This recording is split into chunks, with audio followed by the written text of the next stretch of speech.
ఆగల్లనే గంతులేసనే లోకాన రక్షణానందమే పరలోకన సంగీతమాయనే శుభవార్త దూత తెలుపగా ఆగల్లనే గంతులేసనే లోకాన రక్షణానందమే పరలోకన సంగీతమాయనే తరించిపోయే ఆ తూర్పు జ్ఞానులు తీరాలు దాటి నిన్ను చూడగా బంగారు సామ్రాణి మూలములర్పించి నమస్కరించి పూజించిరి రారాజే రక్షకుడై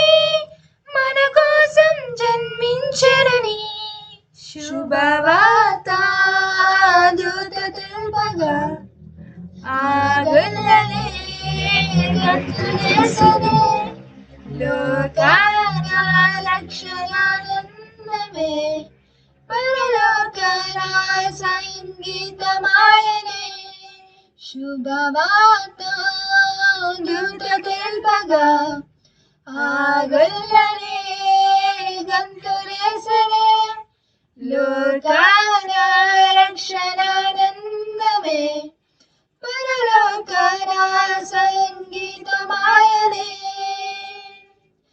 జగననే జయశీలుడేసే జీవాధిపతిగా జనించనే శరీరధారై పరిశుద్ధుడేసే పశుశాలలోన పవనించనే జయగీతం పాడి కీర్తించి కొనియాడదము శుభవార్త దూత తెలుపగా ఆగల్లనే గంతులేసనే లోకాన రక్షణానందమే పరలోకన సంగీతమాయనే శుభవార్త దూత తెలుపగా ఆగల్లనే గంతులేసనే లోకాన రక్షణానందమే పరలోకన సంగీతమాయనే మా పాపభారం భరించనే మా దుఃఖ దోషం తొలగించనే మన్నించి మమ్ము క్షమించనే కరుణించి మాపై కృప చూపెనే మనసు మహారాజై మా మదిలో ఉదయించనే శుభవార్త దూత తెలుపగా ఆగల్లనే గంతులేసనే లోకాన రక్షణానందమే పరలోకన సంగీతమాయనే శుభవార్త దూత తెలుపగా ఆగల్లనే గంతులేసనే లోకాన రక్షణానందమే పరలోకన సంగీతమాయనే. దేవునికి స్తోత్రం. హల్లెలూయా. అందరూ ఒకసారి హల్లెలూయా చెప్దామా?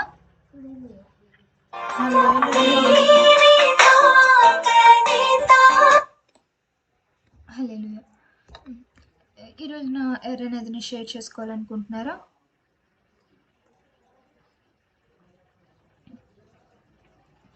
ఎవరైనా ఏదైనా షేర్ చేసుకోవాలనుకుంటున్నారా దేవుని గురించిన వాకు?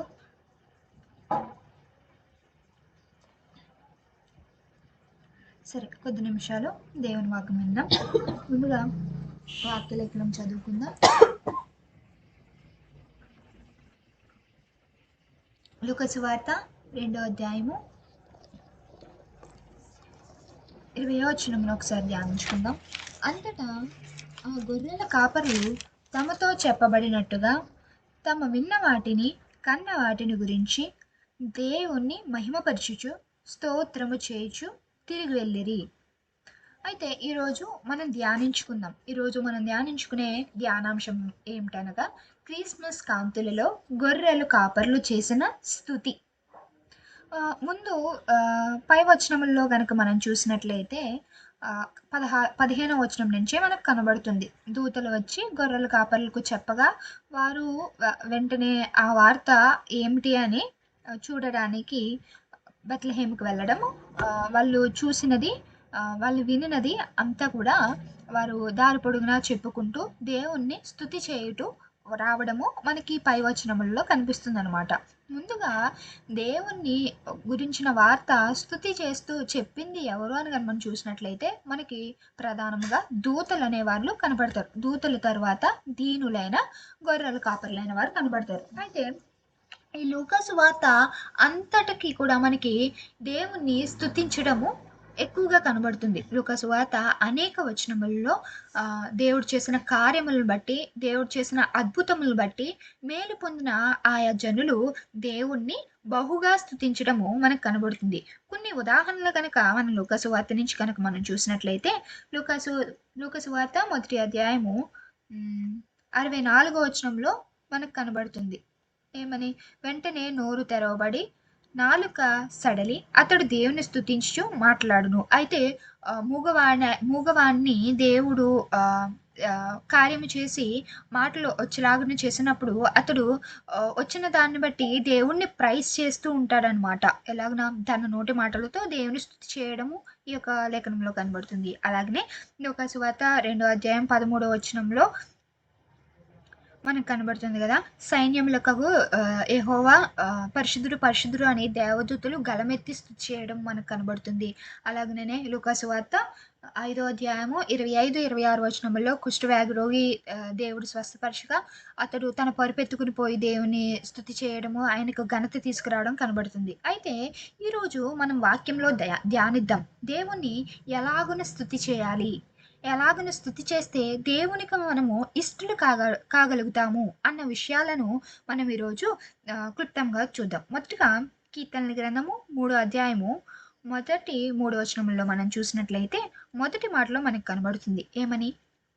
నీతిమంతులారా యెహోవాను బట్టి ఆనందగానము చేయుడి, స్తుతి చేయుట యథార్థవంతులకు శోభశకరము.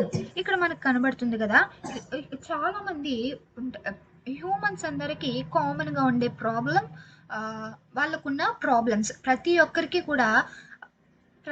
కూడా వారి వారి లైఫ్లో ఏదో ఒక ప్రాబ్లం ఖచ్చితంగా ఉండే ఉంటుంది. కొంతమంది ప్రాబ్లమ్స్ అన్ని లైట్లే అని హ్యాపీగా జాయ్ఫుల్గా ముందుకు సాగిపోయే వాళ్ళు కొంతమంది ఉంటే, వాళ్ళకున్న బాధలను బట్టి, వాళ్ళకున్న శ్రమలను బట్టి, ఇబ్బందులను బట్టి ఆ దుఃఖంలోనే, ఆ శోధనలోనే కృంగిపోయి డిప్రెషన్లోకి వెళ్ళిపోయేవారు మరొక పక్కన ఉంటారు. అయితే ఇక్కడ దేవుని వాక్యం సెలవిస్తుంది కదా, ఇదిగో నీకు ఎంత దుఃఖం ఉన్నా, ఎంత భారం ఉన్నా, నీవు వాటి యందు నువ్వు ఆలోచన చేస్తూ దుఃఖిస్తే నీకు వచ్చేది ఏమీ లేదు. దానికంటే నీవు ఆనందగానముతో దేవుణ్ణి స్తుతి చేసిన ఎడల నీకు అదెంతో శ్రేయస్కరము, అది ఎంతో నీకు మంచిది అని దేవుని వాక్యం సెలవిస్తుంది. ఈ రోజున క్రిస్మస్లో తను విన్న వాటిని, కన్న వాటిని ఎలాగనైతే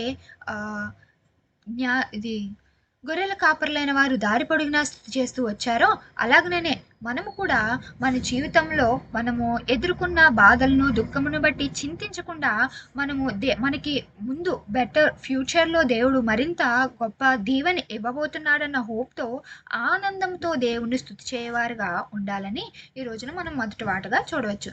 రెండవదిగా ఎఫెసీ పత్రిక 5వ అధ్యాయము 19వ వచనం ఇక్కడ ఉంది కదా, ఒకరినొకడు కీర్తనలతోనూ సంగీతములతోనూ ఆత్మ సంబంధమైన పాటలతోనూ హెచ్చరించుచు మీ హృదయములలో ప్రభువును గురించి పాడుచు కీర్తించుడి. ఇక్కడ ఎఫెసీ 5:19 ఉంది కదా, ఇదిగో దేవుణ్ణి స్తుతి చేయాలంటే మీరు చేయవలసినది ఇదిగో ఒకరిని ఒకరు మీరు ప్రేరేపించుకోండి, ఒకరిని ఒకరు మీరు దేవుని గురించి సంభాషించుకోండి. అది కూడా ఒక దేవుణ్ణి స్తుతి చేయడంలోనికి వచ్చేదిగా ఉందని ఇక్కడ మనకి చదవబడిన వాక్యం ముందు కనబడుతుంది. అయితే కొంతమంది ఉంటారు, ఎలాగనా టూ టూ మచ్ ఇంట్రోవర్ట్స్ వాళ్ళకి ఒక నలుగురు మధ్య వెళ్ళి మాట్లాడాలంటే ఒక భయం కలిగి ఉంటారు. లేదా ఆహ్, ఆహ్, ఒకరు ఇద్దరి మధ్య మాట్లాడాలి అంటే వాళ్ళు ఏమనుకుంటారా? వాళ్ళు జడ్జ్ చేస్తారేమో అన్న ఈ విధమైన మైండ్ సెట్ కలిగి ఉంటారు. అటువంటి వారికి ఇక్కడ చెప్పబడుతుంది ఏంటంటే, ఇదిగో దేవుడు మనకి వాక్యంలోనే సెలవిస్తున్నారు దేవుడు. ఇదిగో మీరు సువార్త చేయటానికి ఎంత మాత్రము సిగ్గుపడకండి. దే దేవుణ్ణి ఆరాధించుటకు, దేవుణ్ణి బహిరంగంగా నీ సొంత రక్షణగా అంగీకరించడానికి నీవేమాత్రము సంకోచించకూడదని బైబిల్ గ్రంథంలో లెక్కించబడి ఉంది. ఈ రోజున ఆ మాటని జ్ఞాపకం చేసుకుంటూ, ఇదిగో ఇద్దరు ముగ్గురు మధ్య మనము మనము ఉన్నప్పుడు దేవుని గురించి మాట్లాడడానికి ఎటువంటి సంకోచము లేని వారుగా మనం ఉండాలి. అది దేనిని సూచిస్తుంది అని మనం చూసినట్లయితే దేవుణ్ణి స్తుతించడంలోనికి వచ్చుచున్నట్లుగా మనకి కనబడుతుంది. అలాగనే మూడవదిగా మనం చూసినట్లయితే కీర్తన గ్రంథము 4వ అధ్యాయము 3వ వచనము.